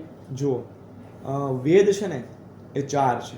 સૌથી જૂનામાં જૂનું ઋગ્વેદ છે, અને ઋગ્વેદની અંદર એક ખંડનો તમને ખાલી એક દૃષ્ટાંત આપું ને તો એ ઇનફ છે આપણે સમજવા માટે, કે ઋગ્વેદની અંદર બહુ સરસ મજાનું એક દૃષ્ટાંત આપવામાં આવ્યું છે અને કહેવામાં આવ્યું છે કે સ્ત્રી ઉત્તિષ્ઠામ, કે જ્યારે સ્ત્રીનો પતિ મૃત્યુ પામે છે અને કોઈ પણ સ્ત્રી વિધવા થાય છે તો એક મિસકન્સેપ્શન આપણે ત્યાં આવ્યું છે, કેવું કે સતી પ્રથા, સતી થઈ જવાનું પતિની પાછળ. ખરેખર આપણા વેદો પુરાણોની અંદર કોઈ પણ જગ્યાએ સતી પ્રથાનું વર્ણન કરવામાં આવ્યું નથી. આપણે ત્યાં તો યત્ર નાર્યસ્તુ પૂજ્યન્તે તત્ર રમ્યન્તે દેવતા, જ્યાં જ્યાં નારીઓની પૂજા થાય છે તે જગ્યા ઉપર દેવતાઓ રમણ કરી રહ્યા છે, વાસ કરી રહ્યા છે. જે લોકો આ ભાવને ભજતા હોય તે જગ્યા ઉપર સ્ત્રીઓની સતી પ્રથાની વાત કઈ રીતના આવે? તો વેદોના ઋગ્વેદના એ 64મા ખંડની અંદર એવું કહેવાય છે, મારા ગુરુજી પાસે મેં સાંભળ્યું છે કે હે સ્ત્રી ઉત્તિષ્ઠામ, જ્યારે તારો પતિ મૃત્યુ પામે છે ત્યારે તું ઊભી થા અને જગતની અંદર તું એવું કાર્ય કરીને દેખાડ કે જેનાથી તારા પતિનું કલ્યાણ અને તારા પરિવારનું નામ થાય અને તું સમગ્ર જગતની સામે ઊંચું મોઢું રાખી અને આ સમગ્ર જીવન જીવી શકે. આ રીતના તું જીવન જીવ. તો કોઈ સ્ત્રીનો પતિ મરી જાય ત્યાર પછી એને કાંઈ કામ નથી કરવાનું અને બહાર નથી નીકળવાનું અથવા એને મરી જવાનું છે, એવા કોઈ પણ વસ્તુ આપણા વેદોની અંદર કીધું નથી. આપણા વેદમાં તો શ્રેષ્ઠ આવું કહેવામાં આવેલું છે. તો આપણે આની ઉપરથી સમજી શકીએ છીએ કે જો સંપૂર્ણ વેદનો અભ્યાસ જે વ્યક્તિ કરે તો કેટલો એ ભારતની અંદર બદલાવ આવી શકે, સમગ્ર વિશ્વનું પણ કલ્યાણ થઈ શકે. જો આપણી એક જ સંસ્કૃતિ એવી છે કે આપણી સંસ્કૃતિમાં શું કીધું છે કે કોઈ પણ ઘઉંનો પાક લેવાઈ જાય તો સૌ પ્રથમ આપણે દાણા લઈએ તો આપણે એમાંથી સૌ પ્રથમ પક્ષીઓને ચણ નાખીએ છીએ, પછી એ દાણાનો આપણે લોટ કરીએ તો સૌ પ્રથમ આપણે કીડિયારું પૂરીએ છીએ. હવે લોટને આપણે બાંધીએ તો સૌ પ્રથમ આપણે માછલીઓ અને ગોળીઓ નાખીએ છીએ. પછી એની રોટલી કરીએ તો સૌ પ્રથમ ગાયને અને છેલ્લી રોટલી છે કૂતરાને આપણે પ્રદાન કરીએ છીએ. સમગ્ર પ્રકૃતિને સાથે લઈને ચાલવા વાળી કોઈ પણ જો સંસ્કૃતિ હોય તો એ આપણી પોતાની સંસ્કૃતિ સનાતન સંસ્કૃતિ છે, સિવાય એક પણ છે નહીં. અને ઉદાર ચરિતાનામ વસુધૈવ કુટુંબકમ એ ભાવના માત્ર આપણા પુરાણો અને આપણી વિચારધારાઓમાં દેખાય છે. એટલા માટે તમે જોઈ શકો કે બહુ બધા વિદેશી લોકો છે અત્યારે કે જે સત્ય સમજવા લાગ્યા છે તો એ ભારત તરફ આકર્ષાય છે, અને એવા ઘણા બધા લોકોના લગ્ન પણ છે જે વાગદાન સંસ્કાર છે જે વિદેશી હોવા છતાં પણ મેં કરાવેલા છે, જેનું વૈદિક પરંપરાથી આપણે લગ્ન કરાવેલા છે. તો ભગવાનની કૃપાથી જે સત્ય જાણે છે એ સત્યની તરફ આગળ વધે છે. એ તો કોઈ પણ યુગ હશે પણ સત્ય તરફ જે લોકો હશે જાણવાવાળા એ બાજુ આગળ વધે છે. તો વેદોની અને પુરાણોની અંદર આવી ખાસિયતો આપણી ખરી. વેદ લખનાર આપણે જોવા જઈએ તો વેદ વ્યાસ છે, તો તેના વિશે તમને થોડી માહિતી ખબર હોય તો વેદ વ્યાસની થોડીક માહિતી અમને પણ આપજો, કારણ કે એનું ડીપ નોલેજ અમારી પાસે નથી. અમને ખબર છે કે વેદ લખનાર વેદ વ્યાસ છે, પણ એની એ શું કરતા, એની કઈ રીતે એ લોકો સ્કૂલમાં આપણે ગુરુકુળમાં ભણાવતા એ આપણને ઋષિની ખબર નથી. તો એના વિશે થોડી માહિતી આપજો મને. જુઓ, તમારો પ્રશ્ન શ્રેષ્ઠ છે. સૌપ્રથમ કૃષ્ણ દ્વૈપાયન વ્યાસ કે જે વેદવ્યાસ આપણે કહીએ છીએ, હા તો એમાં એક બે પ્રકાર છે. કયા પ્રકાર છે? કે જેટલા પણ પુરાણોની રચના થઈ છે ને એ પ્રશ્નોત્તરી દ્વારા થઈ છે. ઓકે કે કોઈ પણ ઋષિ મુનિઓ હોય, શિષ્યો હોય, એમણે એમના ગુરુજી શૌનકાદિક ઋષિઓ ભેગા થઈ અને સૂતજીને પ્રશ્ન કરે છે, કે પછી કોઈ પણ પ્રકારે વેદવ્યાસજીને પ્રશ્ન કરે છે. તો એ પ્રશ્ન અને એનો ઉત્તર આ બંને જે ભેગું થયું એ આપણા પુરાણો છે. હવે વાત રહી કે આ 4 વેદને સંસ્થાપિત કરી અને લખવાની, તો એ કોણે કરેલું છે? તો એ આપણા સપ્તઋષિઓ છે, હા એમણે એનો મુખ્ય મહત્વનો ભાગ એમાં ભજવેલો છે અને લખવામાં સૌ પ્રથમ એમનું આહ્વાન રહેલું છે. બીજી વાત આપણે કરીએ કે ખરેખર મૂળ રાઇટર કોણ છે? તો એ પાછા ગણપતિ મહારાજ છે. કે ગણપતિજી પાસે વેદવ્યાસજીએ છે ને બધું લખાવેલું છે, કેમ કે ગણપતિજી સ્પીડી રાઇટર કહેવાય છે, અત્યંત સ્પીડમાં લખવાવાળા ગણપતિજી છે. તો એવા ગણપતિજીની પાસેથી વેદવ્યાસજીએ લખાવેલું છે. બીજું કે 7 ચિરંજીવીઓમાંથી એક ચિરંજીવી વેદવ્યાસજી છે. હા કે 7 ચિરંજીવીઓમાંથી ચિરંજીવી, જો એને આપણે અમર નહીં કહી શકાય. હા ભગવાને આ સંસારની અંદર અમરત્વ કોઈને નથી આપ્યું, એને આપણે ચિરંજીવી કહીશું. ચિરંજીવી એટલે કે બહુ જ લાંબુ જેનું આયુષ્ય છે તે. તો એ વેદવ્યાસજી છે કે જે પુરાણોની રચના અત્યારે હાલ પણ કરી રહ્યા છે. ઓકે અત્યારે હાલ આપણે 9 અવતાર સુધી પહોંચી ગયા. હવે 10મ અવતાર આવે તો 10મ અવતારની કહાની કોણ લખશે? તો એ વેદવ્યાસજી લખવાના છે. તો અત્યારે હાલ પણ ભગવાનની ભક્તિમાં લીન છે. અને જ્યારે કલ્કી અવતાર આવશે તો એ કલ્કી અવતાર અને આ 7 ચિરંજીવીઓ મળી અને જે કળિયુગનું દમન કરશે અને એને પૂરો કરશે કળિયુગને, ત્યારે જે હવે શાસ્ત્ર લખાશે એ શાસ્ત્ર પણ હજી વેદવ્યાસજી લખવાના જ છે. તો આ બધી વસ્તુ આપણે અત્યારે ઇતિહાસની વાત નથી કરતા, આપણે વર્તમાન પરિસ્થિતિની જ વાત છે કે આ બધું અત્યારે શરૂ જ છે. આપણી સનાતન સંસ્કૃતિ અત્યારે હાલ શરૂ જ છે અત્યારે હાલ. ઓકે, તો હવે તમે એક તો સપ્તઋષિની વાત કરી અને 7 ચિરંજીવીની વાત કરી. તો પહેલાં તો મને 7 ચિરંજીવી કે લોકોને આજકાલ એક બે મને પણ જોવા જઈએ તો બધા ચિરંજીવીના નામ નથી ખબર. જેમ કે હનુમાન છે, પરશુરામ છે, બધા આપણને 2-3 મેન છે એના નામ ખબર છે. તો મને 7 ચિરંજીવીના નામ જણાવજો ને. જો સપ્ત ચિરંજીવીઓમાં કોણ કોણ આવે છે? અશ્વત્થામા, હા, બલિ, વ્યાસ, કૃપાચાર્ય, વિભીષણ, પરશુરામજી અને હનુમાનજી મહારાજ. આ 7 ચિરંજીવીઓ છે. પણ તમને નહીં ખબર હોય એવી એક વાત તમને હું કરું કે એક 8મા ચિરંજીવી પણ છે. એની તમને ખબર છે? નહીં, એની મને એટલે જ તમે કીધું 7 ચિરંજીવી. એક 8મા ચિરંજીવી છે કે જેની લગભગ જ કોઈક મોટા મોટા આચાર્યોને કે ગુરુવરીઓને જ ખ્યાલ હશે, કે જે છે માર્કંડેય ઋષિ. માર્કંડેય ઋષિ છે એ પણ એક ચિરંજીવીમાં આવે છે. એમની આયુષ્ય છે એ ખરેખર 16 વર્ષની જ હતી, પણ ભગવાન શિવજીએ એમને આશીર્વચન અમૃત્ય કરી અને આપેલો છે કે તમારા 16 વર્ષ નહીં, તમે મારા 16 વર્ષ જીવશો. એટલે ભગવાન શિવજીના 16 વર્ષ તો હવે ક્યારે પરિપૂર્ણ થાય એ નક્કી નથી. એટલા માટે એ પણ એક સપ્ત ચિરંજીવીની સાથે 8મા ચિરંજીવી એક માર્કંડેય ઋષિ પણ કહેવામાં આવે છે. આ 7 અને 8 ચિરંજીવીઓનું અલગ અલગ કાર્ય છે. અને આ ચિરંજીવીઓ પણ પોતાના ધામની અંદર જશે, પણ ક્યારે? કે જ્યારે કળિયુગનો અંતિમ દિવસ આવશે ત્યારે ભગવાનની સાથે પછી એ પણ પોતાના સ્વધામ ગમન કરવાના છે. કલ્કી અવતારની સાથે આપણે જોવા જઈએ તો લોકો કહેતા હોય કે ભાઈ કળિયુગનો અંત કરશે 7 ચિરંજીવીની સાથે મળીને. પછી કહેવામાં આવે છે કે કળિયુગ છે એટલો બધો ત્યારે પાવરફુલ થઈ ગયો હશે, એટલો બધો બળશાળી હશે કે તેને મારવા માટે કલ્કી ભગવાનની સાથે આ 8 ચિરંજીવીઓ, 7 અને 8 માર્કંડેય ઋષિ અને 9માં થાય છે એ કલ્કી ભગવાન. આ 9 જ્યારે ભેગા થશે ને આટલાનું બળ ભેગું થશે ને ત્યારે કળિયુગનો અંત કરી શકવાના છે અને કળિયુગનો અંત કરી શકવાના છે. તો હજી તો કળિયુગ બહુ બાળક સ્વરૂપે છે. હજી તો આગળનો કળિયુગ તો આપણે બધા દૃષ્ટિપાતમાં જોઈ પણ શકશું નહીં, પણ જોઈ શકશું. આપણા હજી ઘણા બધા જન્મ આના કળિયુગની અંદર આવવાના છે. એટલા માટે હજી આપણે દુર્લભ કળિયુગને નથી જોવો, પણ છતાં જોવો પડશે. બરોબર છે. તો એક તમે હમણાં સપ્તઋષિની વાત કરી, તો સપ્તઋષિ એટલે છે શું અને રિયલમાં એક્ઝિસ્ટ કરતા હતા? જો તમે સપ્તઋષિ કોણ છે ને એનું તમને હું બરોબર એક જ્ઞાન સમજાવું કે જેવી રીતના મેં તમને માનસપુત્ર તરીકે 4 માનસપુત્રો સનકાદિક ઋષિઓની વાત કરી, તો બ્રહ્માજીએ પોતાના બહુ બધા માનસપુત્રોનું નિર્માણ કર્યું છે. તો એમાંથી જે 7 ઋષિઓ છે ને હા. એ 7 ઋષિઓના જ આપણે બધા સંતાનો છીએ સૌ પ્રથમ તો. ઓકે. એમાં રાક્ષસો પણ આવી જાય છે, એમાં મનુષ્યો પણ આવી જાય છે. હવે એમાં કોણ આવે છે? જો તમને ખાલી એક એક્ઝામ્પલ આપું છું. 7 જે ઋષિઓ છે એમણે પોતાનું જ્ઞાન તો ભેગું કર્યું છે, હા. પણ એના દ્વારા બ્રહ્માજી, તમને દેવતાઓની વંશવેલા તો બહુ બધા લોકોએ કીધી છે, પણ હું તમને રાક્ષસની કહું આજે, કે રાક્ષસની વંશવેલા હું તમને કહું છું કે બ્રહ્માજીના દીકરા છે મરીચી ઋષિ. મરીચી ઋષિના દીકરાનું નામ છે કશ્યપ ઋષિ. કશ્યપ ઋષિના 2 દીકરા હિરણ્યકશ્યપ અને હિરણ્યકશિપુ. હિરણ્યકશિપુનો દીકરો છે પ્રહલાદ. પ્રહલાદના દીકરાનું નામ છે વિરોચન. વિરોચનના દીકરાનું નામ છે બલિ મહારાજ. બલિ મહારાજના દીકરાનું નામ છે બાણાસુર. અને બાણાસુરના દીકરાનું નામ છે ગયાસુર, કે જે ગયા શ્રાદ્ધ આપણે કરવા જઈએ છીએ તો એ ગયાસુરની છાતી ઉપર 1000 વર્ષનો યજ્ઞ થયેલો અને પછી ત્યાં એમણે ભગવાન પાસે આશીર્વાદ પ્રાપ્ત કર્યો છે. તો આ રાક્ષસોની વંશવેલા મેં તમને કીધી. તો જે રીતના મનુષ્યની વંશવેલા એ ઋષિઓ દ્વારા છે, એ રીતના રાક્ષસોની વંશવેલા પણ છે એમના દ્વારા જ છે. સપ્તઋષિઓ દ્વારા જ તે નિર્માણ થયેલી છે. તો સપ્તઋષિઓ અલૌકિક સ્વરૂપે અત્યારે ભગવાનના ધામની અંદર વિરાજમાન હશે, પણ લૌકિક સ્વરૂપે આ પૃથ્વી પર આ જગતનું નિર્માણ કરવામાં બહુ મોટો ફાળો એમનો પણ રહેલો છે. ઓકે. એક મને મનમાં વાત યાદ આવે છે કે વેદો લખવાની શું કામ જરૂર પડે?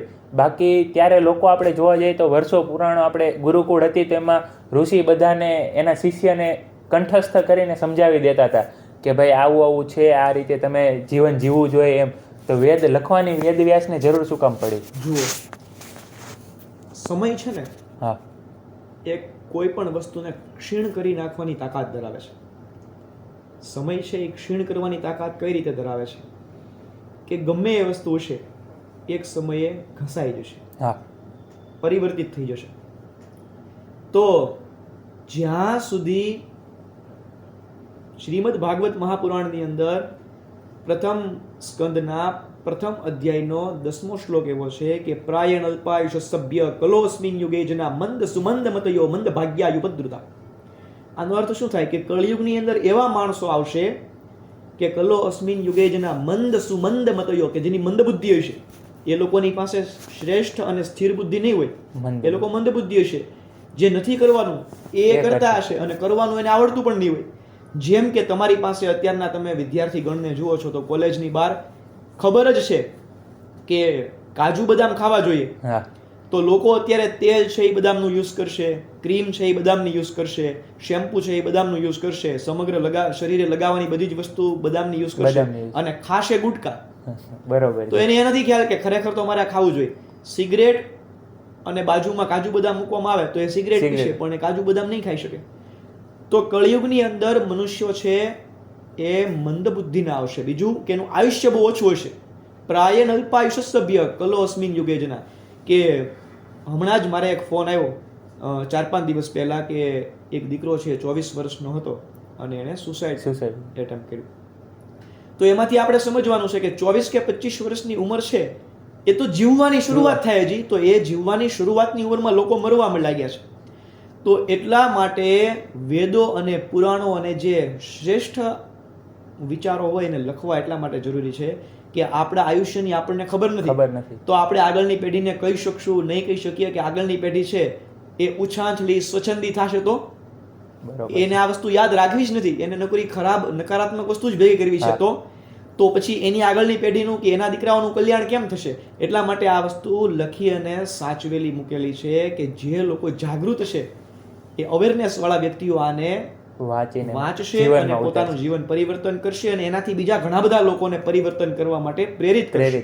એટલા માટે એને લખવી જરૂરી બની. એટલા માટે ઋષિઓએ એક બેઝિક નોલેજનો યુઝ કરી અને એને લખી નાખ્યું. ઓકે. તો વેદ અને પુરાણ બંનેની આપણે વાત કરી તો મને એક એવી સનાતન ધર્મમાં આપણે એક એવી બુક કહો કે જે ભગવદ્ ગીતા અને ભાગવદ્ ગીતા એને છોડીને કોઈ એવી બુક કે જે લોકો અત્યારે વાંચતા ન હોય પણ એ વાંચવી જરૂરી છે, કે જેનાથી આપણને લોકોને જીવનમાં ઘણું શીખવા મળે એવી કોઈ બુક તમને ખ્યાલ હોય તો? જુઓ, તમારો એક પ્રશ્ન બહુ શ્રેષ્ઠ છે, પણ છતાંય તમને થોડોક અમથો મને ગયા પ્રશ્નનો ઉત્તર મને એક મુદ્દો યાદ આવ્યો તો તમને વચ્ચે કહું છું ખાલી, કે ખરેખર વેદો અને પુરાણો છે ને એ લખેલા હતા, લખવું ને એ મૂળ હતું. ઓકે. પણ જ્યારે વેદો લખેલા હતા એને ધ્વંસ કરવામાં આવ્યા ને એટલા માટે ઋષિઓએ પોતાના બાળકોને મોઢે કરાવવાની શરૂઆત કરેલી. ઓકે. ખરેખર આપણને બધાને એમ છે કે પહેલા મુખપાઠ હતા કંઠસ્થ અને પછી કંઠસ્થ હતા અને પછી એને લખવાની શરૂઆત કરી. ઓકે. પણ ખરેખર એવું નથી. ખરેખર પહેલા તો જંગલની અંદર પેલું જ્ઞાન વિજ્ઞાન સિદ્ધ. જેમ કે તમને એક બેઝિક વસ્તુ કહું, સુશ્રુત ઋષિ. હા. તો સુશ્રુત ઋષિ એવા હતા કે જ્યારે પહેલા કોઈ પણ યુદ્ધની અંદર બહુ બધા સૈનિકો મૃત્યુ પામ્યા હોય તો એને જળની અંદર પ્રવાહિત કરી દેવામાં આવતા. આટલા બધા લોકોનું અગ્નિ સંસ્કાર એક સાથે કરવામાં નહીં આવતું, તો જળ પ્રવાહ આપી દેવામાં આવતો. તો જળ પ્રવાહ પામેલી જે ડેડ બોડીઝ હોય એને સુશ્રુત ઋષિ ઉતારી લેતા. એકને કાન કપાઈ ગયો હોય તો બીજાના મૃત્યુ પાર્થિવ શરીરમાંથી એ કાન કાપી અને આની અંદર જોડતા. એ રીતના એ ઓપરેશન કરતા. ઓકે. હા. તો પછી એણે એક સંહિતાનું નિર્માણ કર્યું. જંગલમાં બેઠા બેઠા એમને લખ્યું. એનું નામ સુશ્રુત સંહિતા છે. હા. અને સુશ્રુત સંહિતા છે એ પછી વિદેશોમાં ગઈ અને વિદેશોમાંથી અંગ્રેજો પાસે ગઈ અને ત્યાં ગઈ તો ત્યાંથી પછી એ લોકોએ પાછી આપણને મોકલાયું. એમાંથી અભ્યાસ કરીને શું કે અમે પ્લાસ્ટિક સર્જરી લાવ્યા Plastic છે. ખરેખર એ આપણા સુશ્રુત ઋષિનું લખેલું છે તે પ્લાસ્ટિક સર્જરી છે. તો આ રીતના લખેલું ફોર્મ છે ને એ પહેલા હતું, પણ કંઠસ્થ એટલા માટે કરાવવું પડ્યું કે વિધર્મીઓ લખેલી વસ્તુને જ્યારે સળગાવવા મળ્યા ત્યારે બ્રાહ્મણો આચાર્યોએ નક્કી કર્યું કે જે વસ્તુ બહાર દેખાય છે એને આ સળગાવી શકશે, હૃદયમાં છે એને નહીં સળગાવી શકે. એટલા માટે એમણે પોતાના સંતાનો અને શ્રેષ્ઠ વ્યક્તિઓને મુખપાઠ કરાવવાની પછી શરૂઆત કરી. બીજો તમારો પ્રશ્ન, બુક. બુક. અત્યારે હાલ કઈ બુક એવી છે? જો ચારો વેદ ડખોલ કે આખીર ભયો રામ. જો ભક્તિની જ હું વાત તમને કરું તો અત્યારે હાલ શ્રેષ્ઠમાં શ્રેષ્ઠ અને જીવન જીવવાના શરૂઆતથી તો મૃત્યુ સુધી આલોક અને પરલોક બંનેમાં જો તરી જવું હોય તો મારું માનવું એવું છે કે રામચરિત માનસ છે કે જેનું વાંચન કરવામાં આવ્યું હોય તો લોકોને જીવન કેમ જીવવું તેનું પણ જ્ઞાન પ્રાપ્ત થાય અને પછી મૃત્યુ કઈ રીતના પ્રાપ્ત કરવું ને એ પણ એનું જ્ઞાન પણ પ્રાપ્ત થાય. તો મારું પોતાનું પર્સનલી મંતવ્ય એવું છે કે શ્રીમદ ભાગવત પુરાણ છે તે પણ સરસ મજાનું શીખવે છે, જ્ઞાન શીખવે છે અને મૃત્યુ કેવી રીતના સુધારવું તે શીખવે છે. ત્યાર પછી બહુ બધા આપણા ગ્રંથો છે, પણ એક રામચરિત માનસ એવો ગ્રંથ છે કે જેમાં જીવન જીવવાની કળા અને પરલોક કેમ કરવું, આ લોકો તરી જવાય અને પરલોક તરી જવાય. તો મારું એવું સજેશન છે કે અત્યારના બાળકોએ છે ને રામચરિત માનસનો સૂક્ષ્મ સ્વરૂપે અભ્યાસ કર્યો હોય. તમે કીધું કે ભગવદ્ ગીતાને બાજુમાં રાખીએ તો એની સિવાયમાં તો રામચરિત માનસ જ એવું છે કે જેનું વાંચન દ્વારા વ્યક્તિનું જીવન શ્રેષ્ઠ થઈ શકે. આપણે વેદ અને પુરાણ આપણે બંને વાત કરી લીધી, તો હવે હું એક અલગ વસ્તુ તમને પૂછવા માંગીશ. એસ્ટ્રોલોજી. તમે થોડા એસ્ટ્રોલોજીના પણ તમે જાણકાર છો, તો એસ્ટ્રોલોજી વિશે પણ હું તમને થોડી માહિતી પૂછવા માંગીશ કે કોઈ પણ વ્યક્તિ, મતલબ અમારી જેવા નોર્મલ વ્યક્તિ કે જેને કોઈ માહિતી નથી, તો તેને કુંડળી જોઈને એની થોડી માહિતી મેળવવી હોય તો કઈ રીતે મેળવી શકે? જુઓ, જ્યોતિષ છે ને એ અત્યંત જ વિજ્ઞાન સભર છે. જ્યોતિષ દ્વારા વ્યક્તિનું બહુ જ બધું જીવનનું આગળ પાછળ આપણે કહી શકીએ છીએ. તો લોકોને બહુ બધાને પ્રશ્ન થાય છે કે જ્યોતિષ વિદ્યા, સૌપ્રથમ તો જ્યોતિષનું પ્રાગટ્ય છે ને એ કોઈ પણ વિદ્યાનું પ્રાગટ્ય એ ભગવાન શિવ દ્વારા છે. ભગવાન શિવજીએ પ્રગટ કરેલી વિદ્યા છે. હવે જ્યોતિષ વિદ્યા છે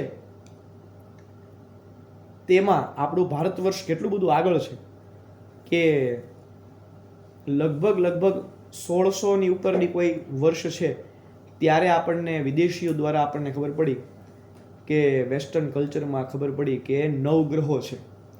આપણે તો લાખો વર્ષોથી એક મંત્ર બોલે જઈએ છીએ, શ્લોક બોલે જઈએ કે બ્રહ્મા મુરારી ત્રિપુરાંતકારી ભાનુ શશી ભૂમિ સુતો બુધશ્ચ ગુરુશ્ચ શુક્રશ્ચ શનિ રાહુ કેતુ સર્વે ગ્રહા શાંતિ કરા ભવંતુ. તો આપણા ઋષિ મુનિઓને તો બહુ ટાઈમથી ખબર છે કે આપણે ત્યાં 9 ગ્રહો છે અને આ રીતના છે. એ લોકો જેને સોલાર સિસ્ટમ કહે છે, તો આપણે ત્યાં સૌરમંડળ શબ્દ બહુ ટાઈમથી છે જ તે ઓલરેડી. તો આ એક વિજ્ઞાન છે. વિજ્ઞાન કેવું છે? પણ ભગવાનની કૃપાથી રક્ષાયેલું વિજ્ઞાન છે. બહુ અત્યંત ગહન વિજ્ઞાન છે. જ્યોતિષ દ્વારા વ્યક્તિને શું થાય છે કે પોતાના જીવનની અંદર ક્યારે એમને સફળતા પ્રાપ્ત થશે, કયા વર્ષમાં એને ઘાત આવશે, કઈ બાજુએ જો આગળ વધશે તો એને સફળતા પ્રાપ્ત થશે, કયા વિષયમાં સફળ પ્રાપ્ત થશે. તો આ પ્રકારે જ્યોતિષની અંદર બહુ બધું જ્ઞાન છે. કયા પ્રકારે જુઓ તમે કે આપણે ત્યાં એક પ્રકારની વાત હતી કે માતા પિતા જો ડૉક્ટર હોય તો એના દીકરાને ડૉક્ટર બનાવવા માટે પ્રેશરાઇઝ કરતા હોય કે તારે ડૉક્ટર જ બનવાનું છે. એક આ કેટેગરીના લોકો છે. બીજી કેટેગરીના લોકો છે કે માતા પિતા ડૉક્ટર છે પણ પોતાના દીકરા દીકરીઓને કહે છે કે તમારે મજા આવે એ કરો, તમને જે આનંદ આવે છે ને એ તમે કરો. પણ ઘણી વખત એવું બનતું હોય કે જે વસ્તુમાં આપણને આનંદ આવે છે એ વસ્તુમાં આપણું ભાગ્ય ન પણ હોય. બરાબર છે. તમને જે વસ્તુમાં આનંદ આવે છે એ જ વસ્તુમાં તમારું ભાગ્ય હોવું એ વસ્તુ યોગ્ય નથી. તમારું ભાગ્ય છે એ કોઈ અલગ કાર્યની અંદર હોય અને તમને આનંદ કોઈ અલગ કાર્યમાં આવતો હોય. પરંતુ જે વસ્તુમાં તમારું ભાગ્ય નથી ત્યાં તમને આનંદ આવે છે ત્યાં તમે કાર્ય કરશો ને તો તમને આનંદ આવશે, પણ તમને સક્સેસ એ બહુ ધીરે ધીરે સંઘર્ષ સાથે પ્રાપ્ત થશે. પણ તમને આનંદ નથી આવતો પણ તમારું ભાગ્ય છે તો ભાગ્યવાળી દિશામાં તમે આગળ વધશો તો તમે એકદમ ફૂલ સ્પીડથી આગળ વધી શકશો. તમારું નામ ના થશે, તમને ફેમ પ્રાપ્ત થશે, સ્ટારડમ પ્રાપ્ત થશે. તો ભાગ્યની વાત છે ને એ જ્યોતિષમાંથી આપણને પ્રાપ્ત થાય છે કે કઈ દિશામાં તમારું ભાગ્ય છે, કયા કાર્યમાં તમારું ભાગ્ય છે, આ આપણને જ્યોતિષમાંથી શીખવા જોવા મળે છે. આનાથી મહત્વનો પ્રશ્ન એક એ છે કે જન્મ કુંડલીનું નિર્માણ થાય છે કેમ? એમાં જોઈને ખબર તો પડે, પણ જન્મ કુંડલીનું નિર્માણ થાય છે કેમ? જન્મ કુંડલીનું નિર્માણ છે ને એ 3 કર્મ દ્વારા થાય છે. ઓકે. સંચિત કર્મ, ક્રિયમાણ કર્મ અને પ્રારબ્ધ કર્મ. સંચિત કર્મ કોને કહેવાય છે કે તમે એક ડબ્બો ભરી લીધો ઘઉંનો આખો અને પછી તમે નીચેથી નળ ખોલશો તો એમાંથી ઘઉં જ નીકળશે. જ્યાં સુધી ઘઉં હશે ત્યાં સુધી ઘઉં નીકળશે, પછી ઉપર બાજરો હશે તો બાજરો નીકળશે. તો એને આપણે સંચિત કર્મ કહીએ છીએ કે જે આપણા ભેગા કરેલા કર્મ છે, આપણા અને આપણા માતા પિતાના, વડીલોના, બધાના. બીજું છે ક્રિયમાણ કર્મ. ક્રિયમાણ કર્મ એટલે કે ડેઈલી રોજ જીવનમાં આપણે જે કાર્ય કરીએ છીએ એ કાર્યને ક્રિયમાણ કર્મ કહેવાય. રોજ કેમ કે તમારે અહીં આવવું હતું તો તમે ત્યાંથી અહીંયા સુધી પહોંચ્યા, એ તમારું કર્મ છે. તમારે ડેઈલી જીવન જીવવું છે તો તમે 3 ટાઈમ ભોજન કરો છો, એ તમારું ક્રિયમાણ કર્મ છે.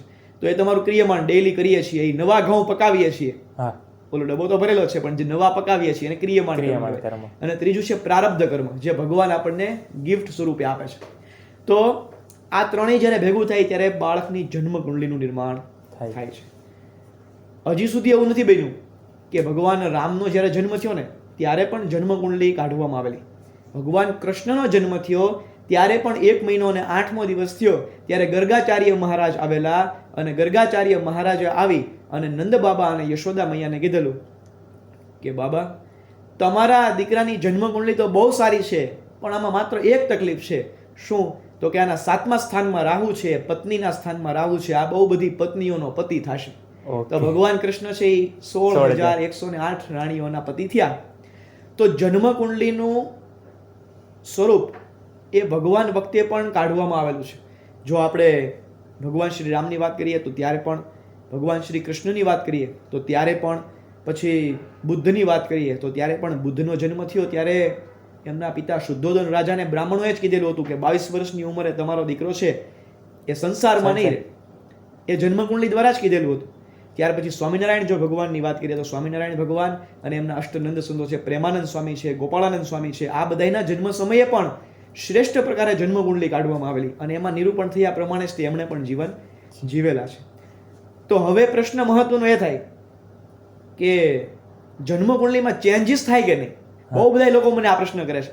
સોરી તમને કાપવા માટે, પણ હું આ વસ્તુ તમે જે કીધી ને આ વસ્તુ મારા પણ મનમાં હતી કે જન્મકુંડળી લોકો એમ કે ફિક્સ જ હોય, એમ તમારું જે છે એ ફિક્સ જ છે. અત્યારે જન્મથી મરણ લગીની તમારી એક ડેસ્ટિની ફિક્સ છે, તો એને ચેન્જ કરી શકાય કે નહીં? જુઓ, તમારો આ પ્રશ્ન છે ને, આ પ્રશ્ન આ મને ડેઈલી રૂટીન જીવનમાં પૂછાતો પ્રશ્ન છે કે હા, જન્મકુંડલી છે ને એને ચેન્જ કરી શકાય છે.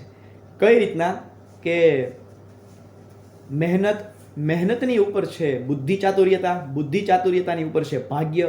પણ આ બધું જ્યાં પૂર્ણ થાય છે ને ત્યાં આવે છે ભગવાનની કૃપા. અને જ્યાં ભગવાનની કૃપા થાય ને ત્યાં બધી જ વસ્તુ પરિવર્તન લાવી શકાય છે. આપણા શાસ્ત્રોની અંદર એટલા ઘણા બધા બનાવો એવા છે અને નિત્ય જીવનમાં પણ અમે કાર્ય કરીએ છીએ, અમે જોતા હોઈએ છીએ કે જેના ભાગ્યની અંદર કાંઈ નહીં હોય પણ છતાં પણ એને પ્રાપ્ત થાય છે.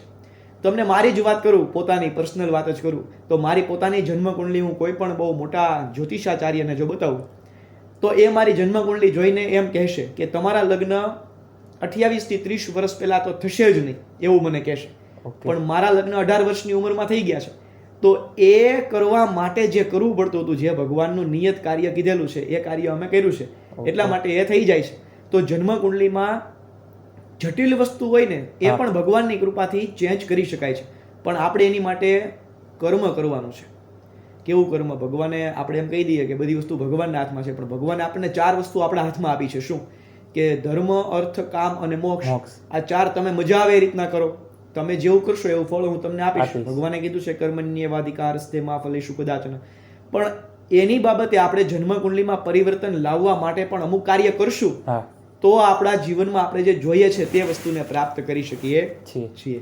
જ્યોતિષ શાસ્ત્રની અંદર પરિવર્તન લાવવું હોય તો એની માટે એક શ્લોક છે ને, વૃંદાવનના એક સિદ્ધ સંત થઈ ગયા છે. એ સિદ્ધ સંતનું નામ છે હિત ગોસ્વામી. અને જે હિત ગોસ્વામી છે એમણે પોતાના ગ્રંથ હિત સ્ફુટવાણીમાં લખેલું છે. કેવું લખેલું છે કે દ્વાદશ ચંદ્ર કૃતસ્થલ મંગલ બુદ્ધ વિરુદ્ધ સુરગુરુ બંકા યદિ દશમ ભવન મેં ભૃગુસુત મંદ સુકેતુ જન્મ કે અંકા. આનો અર્થ શું થાય કે દ્વાદશ ચંદ્ર, જન્મકુંડલીમાં જે 12 ખાના છે એમાં દ્વાદશ ચંદ્ર 12મા સ્થાનની અંદર જો ચંદ્રમા હોય, અત્યંત ખરાબ. 12મા સ્થાનમાં જો ચંદ્રમા હોય અને જો વિષમ ગ્રહમાન ચાલતું હોય તો એ મગજના સ્પેર પાર્ટના ઢીલા પણ પડી જાય કોઈ પણ વ્યક્તિના, અને ડિપ્રેશનમાં, એન્ઝાઇટી, સ્ટ્રેસ લેવલ એનું વધી જાય. દ્વાદશ ચંદ્ર કૃતસ્થલ મંગલ, 4th સ્થાનમાં મંગલ હોય, અત્યંત ખરાબ પરિસ્થિતિ, લોહીનો વિકાર, એક્સિડન્ટ વારંવાર થવું, ઘાત આવી. દ્વાદશ ચંદ્ર કૃતસ્થલ મંગલ બુદ્ધ વિરુદ્ધ, બુદ્ધ છે વિરુદ્ધ દિશામાં, એટલે બુદ્ધિ જે ચાલવી જોઈએ એની કરતા દુર્બુદ્ધિ, ખરાબ બુદ્ધિ ચાલતી હોય. બુદ્ધ વિરુદ્ધ સુરગુરુ બાકા, શુક્ર અને ગુરુ છે એ વાંકી દૃષ્ટિમાં પડેલા હોય. અને કેતુ છે એ લગ્ન સ્થાને પડેલો હોય. આ બધી અત્યંત વિષમ પરિસ્થિતિઓ ભેગી કરી છે હિત ગોસ્વામીએ, કે આ બધું જો એક કુંડલીમાં ભેગું થઈ જાય તો માણસ કેટલું જીવે ને કેટલું મરી જાય કાંઈ નક્કી જ નથી. પણ આ બધાયમાંથી જો એક પણ વિષમતા જન્મ કુંડલીમાં હોય તો પણ મનુષ્યને કેટલું જીવનમાં તકલીફ પડે ને એ નક્કી નહીં. તો છતાં પણ હવે અંતમાં શું કીધું કે દ્વાદશ ચંદ્ર કૃતસ્થલ મંગલ બુદ્ધ વિરુદ્ધ સુરગુરુ બંકા, આ બધી ખરાબ પરિસ્થિતિ હોય, પરંતુ યદિ મન કૃષ્ણ ચરણ પાવત તો ક્યાં કરી શકત હૈ નવગ્રહ રંકા. જો તમારું મન ભગવાન કૃષ્ણના ચરણની અંદર, ભગવાન શિવના ચરણની અંદર સ્થાપિત થયેલું હોય તો ક્યાં કરી શકત હૈ નવગ્રહ રંકા. નવગ્રહો તમારું શું બગાડી શકે? તો એ રીતના જીવનની અંદર મોટામાં મોટી ઘાતો હોય ને એ પણ ભગવાનની કૃપાથી સમ થઈ શકે છે. કઈ રીતના? જો તમને માત્ર એક દૃષ્ટાંત આપી દઉં કે રાવણ છે, આપણે એની વાત સાંભળીએ છીએ કે રાવણને 9 ગ્રહોને રાવણે બાંધી દીધેલા છે. 52 પ્રકારના વાયુઓ છે એ રાવણને પૂછી અને વાય છે. પછી મેઘજળ વરહતા જેની આજ્ઞા થતી અને 9 ગ્રહો ઊંચ ને નીચ થતા. તો વેદ લખા બ્રહ્મા લખે પૂછી, વેદ બ્રહ્મા લખે પૂછી, અને જેને હુકમ લીધા પછી વાયુ વાતા, મેઘજળ વરહતા જેની આજ્ઞા થતી અને 9 ગ્રહો ઊંચ અને નીચ થતા. આવી તાકાત જો રાવણમાં હતી તો એ રાવણમાં નહોતી, પણ રાવણની શિવ ભક્તિના કારણે આ 9 ગ્રહો એને સમ થઈ ગયેલા હતા. તો આપણે પણ ભગવાન શિવના ચરણમાં જઈએ, ભગવાન શ્રી દ્વારકાધીશ કૃષ્ણના ચરણની અંદર જાય તો ભગવાન એ આપણા પ્રત્યે જે વિષમતા હોય ને એ દૂર કરી શકે છે. અને શાસ્ત્રોની અંદર બહુ બધા ઉપાયો પણ છે. જેમ કે મેં તમને હમણાં કીધું કે ગર્ગાચાર્ય મહારાજે ભગવાન શ્રી કૃષ્ણને એમ કીધું કે આની જન્મકુંડલી, આ બાળકની જન્મકુંડલીમાં બહુ બધી પત્નીઓ છે. તો તમે વિચારો કે ભગવાન 16,000 રાણીની સાથે એક સમયે રહેતા. એક કક્ષની અંદર એ ભગવાન રાણીની સાથે નૃત્ય કરે છે, એકની સાથે ચિત્રકલા કરે છે, એકની સાથે એ ભરત કામ કરે છે, એકની સાથે નટવર છે, નાટ્ય કરે છે. તો બધી પત્નીઓની સાથે એક સાથે રહેતા. તો શું આપણે બધાએ ઘણી બધી પત્નીઓનો ભાવ લખ્યો હોય જન્મકુંડલીમાં, તો શું આપણે રહી શકશું? આપણે નહીં રહી શકીએ. તો આપણે શું કરવાનું છે? તો કે ભગવાને જ તે આપણને એની અંદર એનો જવાબ આપ્યો છે કે આ હું ઈશ્વર છું તો હું રહી શકીશ, પણ તમે કોઈ આ વસ્તુને ફોલો કરી શકશો નહીં. તો જન્મકુંડલીને ચેન્જ કરવા માટે જ્યારે તમારા જન્મકુંડલીમાં આવી વિષમતા હોય ત્યારે એમણે કીધું છે કે દ્વિપત્ની યોગ હોય, દ્વિભાર્યા યોગ હોય, 2 પત્નીનો, તો તમે એની માટે આ પ્રકારના કાર્યો કરો. આ મુહૂર્તના દિવસે સિદ્ધ મુહૂર્ત ચિંતામણી નામનો ગ્રંથ છે, એની અંદર જોઈને આ પ્રકારે કાર્ય કરશો તો તમારી જન્મકુંડલીની આ વિષમતા હશે ને એ સૂળીનો ઘા છે એ સોયેથી આવી અને ચાલ્યો જશે. તો આપણે જન્મકુંડલીમાં ચેન્જીસ આપણે કરી શકીએ છીએ ભગવાનની કૃપાથી. એ ભગવાન કરી શકે છે. ઓકે, હવે તમે આમાં મને હમણાં જ તમે વાત કરી કે ઘર, મતલબ 12 ઘર હોય છે કુંડળીમાં. તો કુંડળીમાં ઘરની શરૂઆત કઈ રીતે થાય ને કઈ રીતે હોય છે મને થોડું જણાવજો. જો જન્મકુંડલી છે ને એમાં 12 ઘર છે. વાત બરોબર છે. 12 ઘર છે ને એ અલગ અલગ વસ્તુને દર્શાવે છે. જેમ કે પ્રથમ સ્થાન છે તો પોતાના દેહ અને પોતાના જીવન આત્મબળને દર્શાવે છે. બીજું સ્થાન છે એ ધનને દર્શાવે છે, ત્રીજું સ્થાન છે એ પરાક્રમને દર્શાવે છે, ચતુર્થ સ્થાન છે એ પોતાના મિલકત અને માતાને દર્શાવે છે, પાંચમું સ્થાન છે એ વિદ્યા અને પુત્રને દર્શાવે છે, છઠ્ઠું સ્થાન છે એ શત્રુને દર્શાવે છે, સાતમું સ્થાન છે એ પત્ની અથવા પતિનો દર્શન કરાવે છે, આઠમું સ્થાન છે એ પોતાના જીવનમાં આવતી ઘાત અને મૃત્યુઓને દર્શાવે છે, નવમું સ્થાન છે એ પોતાના ભાગ્યને દર્શાવે છે, 10મું સ્થાન છે એ પોતાના કર્મને દર્શાવે છે કે કયું કાર્ય આ કરશે, કયા ફિલ્ડમાં આગળ વધશે, 10મું સ્થાન દર્શાવે છે, અને પોતાના પિતાનું સ્થાન પણ 10મું છે, 11મું સ્થાન છે એ લાભનું સ્થાન છે, અને 12મું સ્થાન છે એ વ્યય, ખર્ચ અને વિદેશમાં તમારે જવાનો યોગ કેવો છે ને એ રીતનું, આ રીતના 12 ખાનાઓ છે. આ 12 ઘરોમાંથી 1200 ભાવ પ્રકાશિત થાય છે, અને 1200 ભાવોનો જો અભ્યાસ કરીએ ત્યારે કોઈક એક શ્રેષ્ઠ ભગવાનની કૃપા પ્રાપ્ત કરેલો જ્યોતિષાચાર્ય વ્યક્તિ હોય, કોઈ આચાર્ય હોય, એ વ્યક્તિને કહી શકે છે કે તમે આ દિવસે આ રીતના ધ્યાન રાખજો, તમને આ રીતની ઘાત આવશે. એની પાછળનો બહુ મોટો અભ્યાસ છે, એ કોઈ સૂક્ષ્મ એનું ગણિત આખું કરવું પડે છે, અને બહુ અભ્યાસ પછી એ 12 ઘરોનો અભ્યાસ થાય તો વ્યક્તિને પરફેક્ટ એના જીવનનું કહી શકાય છે કે તમારી સાથે આ વર્ષે આ દિવસે આ જ બનાવ બનશે, એવું કહી શકાય છે. એવું જ્યોતિષશાસ્ત્રની અંદર આ પ્રકારનું ભગવાને ચેતના મૂકેલી છે. ઓકે, તો તમે મને વેદ, પુરાણ, એસ્ટ્રોલોજી બધી ઘણી માહિતી તમે આજે મને જણાવી. એક છેલ્લો સવાલ હું તમને પૂછીશ કે અત્યારે લોકો ફેમ પાછળ દોડે છે. ફેમ તો છે, એક સમયે આપણે જોવા જઈએ તો સ્વામી વિવેકાનંદ કે જે બહુ મોટું નામ કરી ગયા છે, આજે લોકો એને યાદ કરે છે.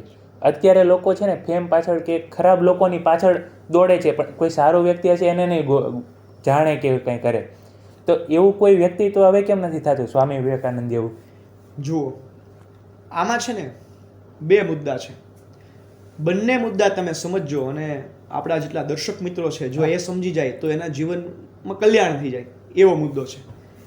કે પહેલાના સમયમાં કેવું હતું કે જે જ્ઞાની હતા એ સેલિબ્રિટી હતા. ઓકે. અત્યારના સમયમાં કેવું છે કે જે સેલિબ્રિટી છે એને લોકો જ્ઞાની સમજે છે, એ કે એમ લોકો કરે છે. પહેલાના સમયમાં જે જ્ઞાની હોય ને એની પાસે લોકો જતા કે તમે સેલિબ્રિટી છો, તમારી પાસે અમે આવીએ છીએ. અત્યારે જે સેલિબ્રિટી બની ગયા છે એને લોકો જ્ઞાની સમજે છે. એટલે એક પ્રકારે અધપતન તે પ્રકારે છે. બીજું, સૌથી મહત્વનો ફાળો છે ને એ ગર્ભ સંસ્કાર કરે છે. વૈદિક ગર્ભ સંસ્કાર છે એ બહુ જ જરૂરી છે. વૈદિક ગર્ભ સંસ્કાર કોને કહેવાય એનું એક બેઝિક તમને દૃષ્ટાંત આપી દઉં તો મેં તમને જે આજના પોડકાસ્ટની અંદર રાક્ષસોની વંશાવળી આખી કરી છે, તો બધા જ રાક્ષસોમાં પ્રહલાદ રાક્ષસ છે એ 90% લોકોને નહોતી ખબર નથી કે પ્રહલાદ પણ એક રાક્ષસ જ છે. એની માતા પિતા રાક્ષસ હતા અને એનો દીકરો પણ રાક્ષસ છે, એના દીકરાનો દીકરો પણ રાક્ષસ છે. તો પ્રહલાદ એક રાક્ષસ જ યોનિમાં જન્મેલા છે, તો એ રાક્ષસ કેમ આપણે એને નથી માનતા? અને કેમ રાક્ષસ જેવા ગુણધર્મો એની અંદર નથી? એનું કારણ શું છે? એનું કારણ એ છે કે એની માતાનું નામ છે કયાધુ. પ્રહલાદની માતાનું નામ કયાધુ છે, અને કયાધુએ નારદ મુનિ પાસે ગર્ભ સંસ્કાર 9 મહિના સુધી ભગવાન શ્રી હરિની કથા સાંભળી છે અને સમગ્ર ગર્ભ સંસ્કારના નીતિ નિયમો પાલન કર્યા છે. એટલે જે એના ઘરે જે બાળકનો જન્મ થયો રાક્ષસના વંશમાં જ થવા હોવા છતાંય તે પ્રહલાદ છે એને આપણે રાક્ષસ માનતા નથી. તો આ ગર્ભ સંસ્કારની તાકાત છે. શિવાજીને આપણે મહાનતા જોઈએ તો શિવાજીની પાછળ જીજાબાઈ છે ત્યારે શિવાજી છે. તો આ એક પહેલો મુદ્દો છે કે ગર્ભ સંસ્કાર લોકો હવે કરતા નથી, જ્ઞાનીની પાછળ નથી, લોકો અલગ જ વસ્તુ પાછળ પડ્યા છે જે કઈ કામની નથી, નશ્વર વસ્તુઓ પાછળ વધારે પડ્યા છે.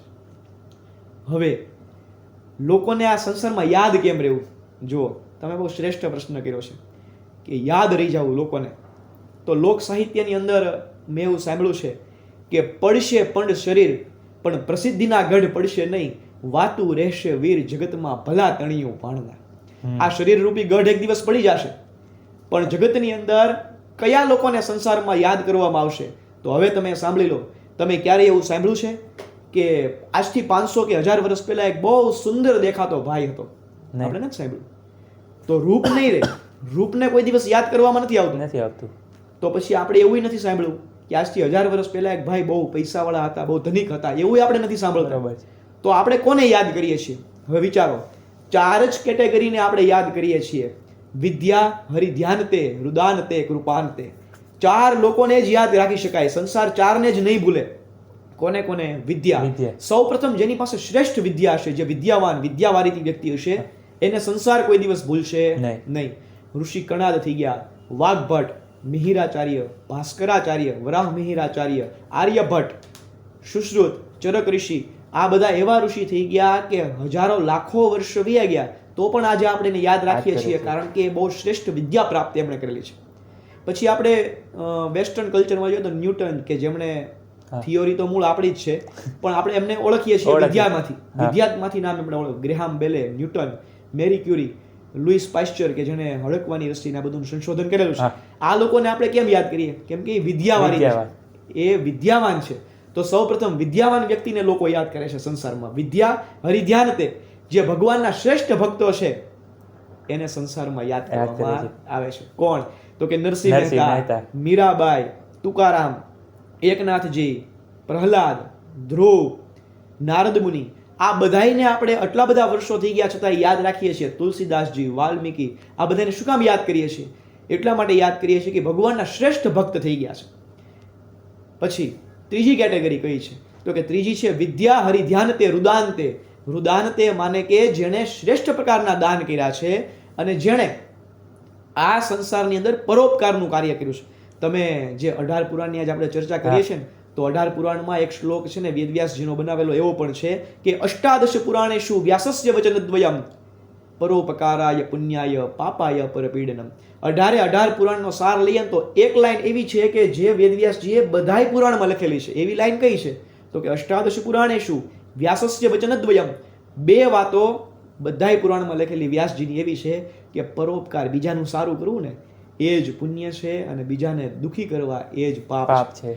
તો વિદ્યા હરિધ્યાનતે રુદાનતે, કે પોતે ભૂખ્યા રહી અને જેણે બીજાને ભોજન કરાવ્યું છે, એવા પરોપકારના કાર્યો જેણે જેણે કર્યા છે, સંસાર એને કોઈ દિવસ ભૂલતું નથી. વિદ્યા હરિધ્યાનતે રુદાનતે અને કૃપાંતે. કૃપાંતે એટલે કે શું?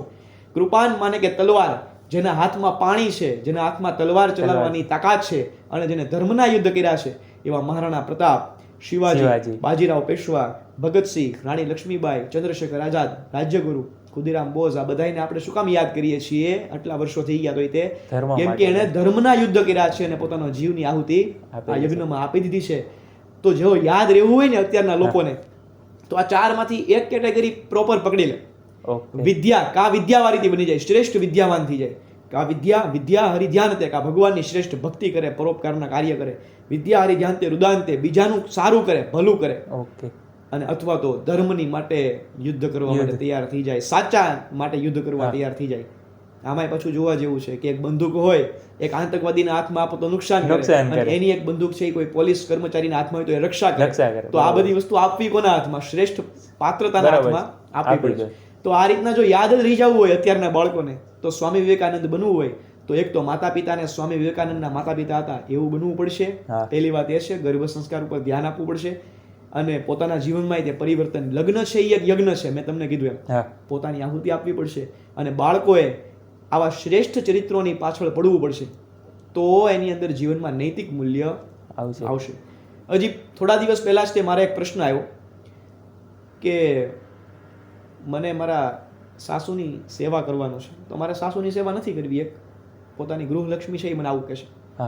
મેં એમને એક જવાબ આપ્યો કે તમારે સેવા નથી કરવી, મને કોઈ ચિંતા નથી, પણ તમે એક વસ્તુ સાંભળો. જો સીતાજી છે ને એને વનગમન નહોતું મળ્યું, વનગમન તો રામને પ્રાપ્ત થયું, સીતાજીને નહોતું મળ્યું. તો જો દશરથજીએ વચન આપ્યું હતું એ પાળવા માટે રામ ભગવાન તૈયાર થયા, તો બીજા દિવસે રામ ભગવાન એમ કહી શકતા હતા કે મારી માટે થોડુંક તમે વચન આપ્યું છે, તમે તો તમારી માટે આપ્યું છે. જો રામ ભગવાને એના પિતાજીને આ જવાબ આપ્યો હોત ને તો અત્યારે રામને આપણે યાદ કરતા હોય.